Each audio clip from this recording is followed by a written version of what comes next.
ॐ श्रीमन्महागणाधिपतये नमः। श्रीशारदा सरस्वत्यै नमः। श्रीपुराणपुरुषोत्तमाय नमः। ॐ नमो भगवते वासुदेवाय। सूत उवाच अथ तं सुखमासीन उपासीनं बृहच्छ्रवाः देवर्षिः प्राह विप्रर्षिं वीणापाणिस्मयन्निव।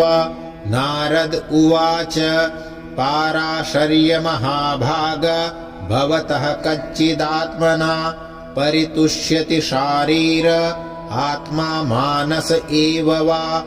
जिज्ञासितं सुसम्पन्नमपि ते महदद्भुतं कृतवान् भारतं यस्त्वं सर्वार्थपरिबृंहितं।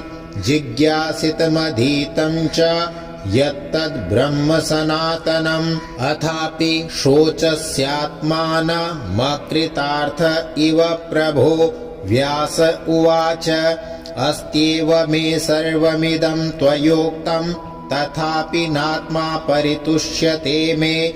तन्मूलमव्यक्तमगाधबोधं पृच्छामहे त्वात्मभवात्मभूतं। स वै भवान् वेद समस्तगुह्यमुपासितो यत्पुरुषः पुराणः। परावरेशो मनसैव विश्वं सृजत्यवत्यत्तिगुणैरसङ्गः। त्वं पर्यटन्नर्क इव त्रिलोकी मन्तश्चरो वायुरिवात्मसाक्षी। परावरे ब्रह्मणि धर्मतो व्रते स्नातस्य मे न्यूनमलं विचक्ष्व। श्रीनारद उवाच भवतानुदितप्रायं यशो भगवतोमलं येनैवासौ न तुष्येत मन्ये तद्दर्शनमखिलं। यथा धर्मादयाश्चार्था मुनिवर्यानुकीर्तिता न तथा वासुदेवस्य महिमायनुवर्णितः। न यद्वचश्चित्रपदं हरेर्यशो जगत्पवित्रं प्रगृणीत कर्हिचित् तद्वायसं तीर्थमुशन्ति मानसा। न यत्र हंसा निरमन्त्युशिक्षया तद्वाग्विसर्गो जनतागविप्लवो यस्मिन् प्रतिश्लोकमबद्धवत्यपि। नामान्यनन्तस्य यशोऽङ्कितानि यत् शृण्वन्ति गायन्ति गृह्णन्ति साधवः। नैष्कर्म्यमप्यच्युत भाववर्जितं न शोभते ज्ञानमलं निरञ्जनं। कुतः पुनः शश्वद्भद्रमीश्वरे न चार्पितं कर्म यदप्यकारणम्। अथो महाभाग भवान् मोघदृक् शुचिश्रवा सत्यरतो धृतव्रतः। उरुक्रमस्याखिलबन्धमुक्तये समाधिनानुस्मरतद्विचेष्टितं। ततोऽन्यथा किञ्चन यद्विवक्षतः पृथग्दृशस्तत्कृतरूपनामभिः। न कुत्रचित् क्वापि न दुःस्थिता मतिर्लभेत् वाताहतनौरिवास्पदं। जुगुप्सितं धर्मकृतेऽनुशासतः स्वभावरक्तस्य महान् व्यतिक्रमः। यद्वाक्यतो धर्म इतीतरः स्थितो न मन्यते तस्य निवारणं जनः। विचक्षणोऽस्यार्हति वेदितुं विभो रनन्तपारस्य निवृत्तितः सुखं। प्रवर्तमानस्य गुणैरनात्मनस्ततो भवान् दर्शय चेष्टितं विभो। त्यक्त्वा स्वधर्मं चरणाम्बुजं हरेर्भजन्न पक्वोऽथ पतेत्ततो यदि। यत्र क्व वा भद्रमभूदमुष्य किं को वार्थ आप्तो भजतां स्वधर्मतः।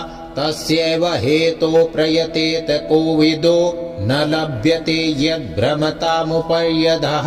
तल्लभ्यते दुःखवदन्यतः सुखं कालेन सर्वत्र गभीररन्हसा। न वै जनो जातु कथञ्चनाव्रजेन् मुकुन्द सेव्यन्यवदङ्ग संसृतिं। स्मरन् मुकुन्दाङ्घ्र्युपगूहनं पुनर्विहातुमिच्छेन रसग्रहो यतः। इदं हि विश्वं भगवानिवेतरो यतो जगत्स्थाननिरोधसम्भवा तद्धिः स्वयं वेद भवास्तथापि वै प्रादेशमात्रं भवतः प्रदर्शितं त्वमात्मनात्मानमवेय्यमोघदृक् परस्य पुंसः परमात्मनः कलाम् अजं प्रजातं जगतः शिवायतन् महानुभावाभ्युदयोऽधिगण्यताम् इदं हि पुंसस्तपसा श्रुतस्य वा स्विष्टस्य सूक्तस्य च बुद्धिदत्तयो अविच्युतोऽर्थः कविभिर्निरूपितो यदुत्तमश्लोकगुणानुवर्णनम् अहं पुरातीत भवे भवं मुने दास्यास्तु कस्याश्चन वेदवादिनाम् निरूपितो बालक एव योगिनां शुश्रूषणे प्रावृषि निर्विवीक्षताम् ते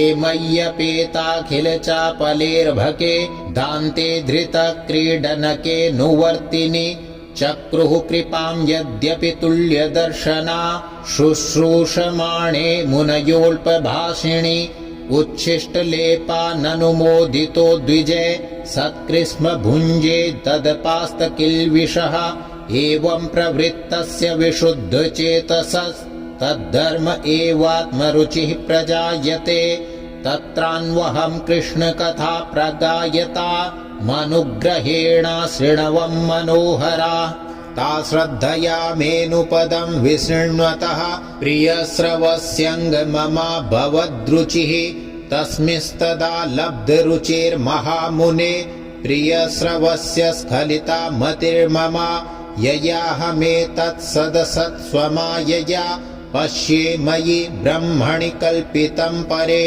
इत्थं शरत्प्रावृषिकावृतु हरेर्विशृण्वतो मेऽनुसवं यशोमलं संकीर्त्यमानं मुनिभिर्महात्मभिर्भक्तिः प्रवृत्तात्मरजस्तमोपहा तस्यैवं मेनुरक्तस्य प्रसृतस्य हतेन सह श्रद्दधानस्य बालस्य दान्तस्यानुचरस्य च ज्ञानं गुह्यतमं यत्तत् साक्षात् भगवतोदितम् अन्ववोचन् गमिष्यन्तः कृपया दीनवत्सला येनैवाहं भगवतो वासुदेवस्य वेधसः मायानुभावमविदं येन गच्छन्ति तत्पदम् एतत् संसूचितं ब्रह्मस्तापत्रयचिकित्सितं यदीश्वरे भगवति कर्म ब्रह्मणि भावितम् आमयो यश्च भूतानां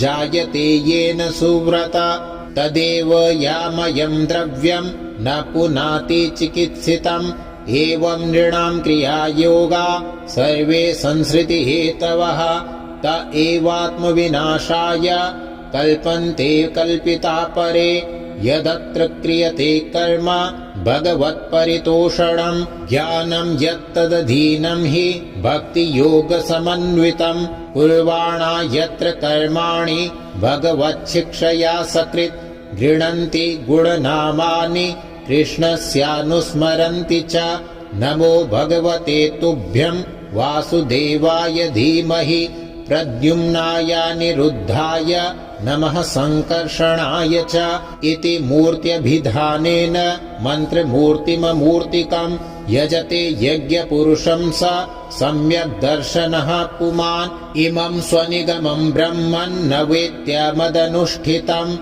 अदान्मे ज्ञानमैश्वर्यं स्वस्मिन् भावं च केशवः त्वमप्यदभ्रश्रुतविश्रुतं विभो समाप्यते येन विदाम्बुभुप्सितम् आख्याहि दुःखैर्मुहुरर्दितात्मनां संक्लेशनिर्वाणमुशन्ति नान्यथा।